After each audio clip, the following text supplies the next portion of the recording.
So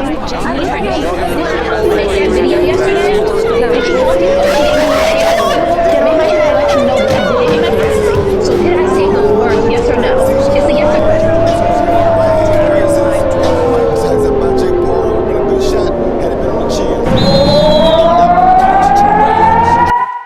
Noise.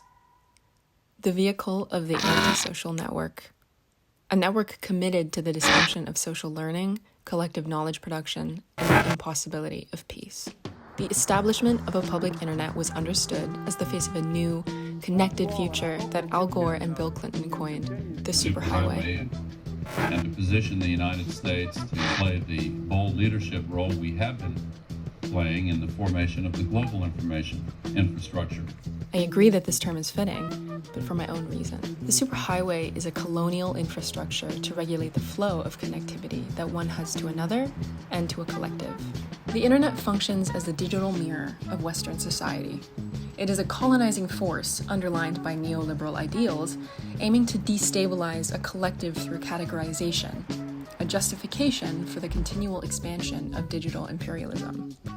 Let's back up. In the Age of Reason, European male scientists believed they could observe the work of God in inventing a scientific categorization of people. The goal of Euro-white supremacist science was to associate their perceived whiteness with superior intelligence, beauty, culture, morality, sexuality, positing a binary in which the global South was its subordinate opposition, a justification for domination. The corporate colonial monopoly, big tech, continues to exploit this binary offline while perpetuating it online. Offline, they engage in physical colonial practice, resource extraction through military destabilization, exploitation of cheap labor, war profiteering, and providing tools for surveillance and control to the military-industrial complex. Online, it's a hyper-capital nightmare, a profit-prioritizing force, and a site of war that aims to perpetuate conflict on national and interpersonal scales by creating an online infrastructure that can easily be weaponized. The weapon? Algorithms use databases to predict and learn patterns through user surveillance and tracking, enabling it to create feeds and browsers personally tailored to each individual user. But these databases structure information on pre-existing categorical epistemologies, ones that have stayed the same since the Age of Reason. The code mirrors the colonial origins of its mother. Systems rumored to have died still remain in the machine. But hegemonic institutions posit this as a capital's source of pride, the ultimate personalization and optimization of preference, an omniscient intelligence that knows you better than yourself.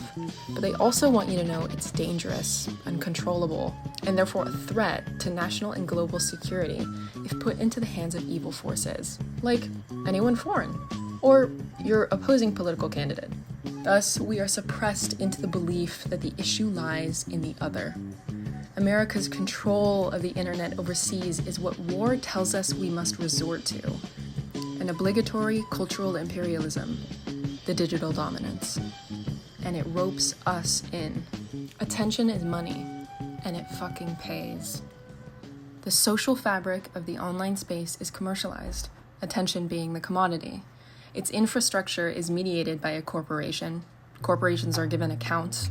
Every other video is sponsored, and participants are forced to adhere to the rules of marketing. The commercialization of social media redefined endorsement. Instead of top-down advertising, corporations use regular people to sell to each other. This boosts and prioritizes the outreach of videos with the most engagement, like the fast lane. And the more spread information is, the more dominant that narrative is present on someone's feed, the more it becomes normalized, the more it becomes hegemony. Achieving status through verification turns into the confirmation of the existence of identities, opinions, and to earn your place, you must find a way to cultivate other people's attention. And if you can sell yourself, you can be heard. This requires one to prioritize the expansion of the attention their content receives. In all cases, carelessness for social value, a staple of capitalism, becomes the main mode of interconnectivity. And thus follows the culture war. We are in a loop of cultural production around hegemonic narratives fueled by personal truth, denying us the right to exist in the collective. And when we are brought together, the clash in curated belief systems create pointless arguments over who is right, a highway intersection with no stoplights. We're not new to cultural war online. There's online armies, fan bases, parties, side takers, all establishing who gets to be. Within this noise, authenticated accounts are given the most exposure, and whoever is heard across the digital social sphere wins. For now. And in this way, capitalism perpetuates itself through the necessity of war. The weaponization of the algorithm's power to distort truth and collectivity is a device of capital gain, and it aids these systems to feel like it's the other people who exploit your attention, and not the systems of capitalism that seduce the masses into manufacturing their own importance. Good morning! Interpersonal war expands colonial power into a new physical space, the body.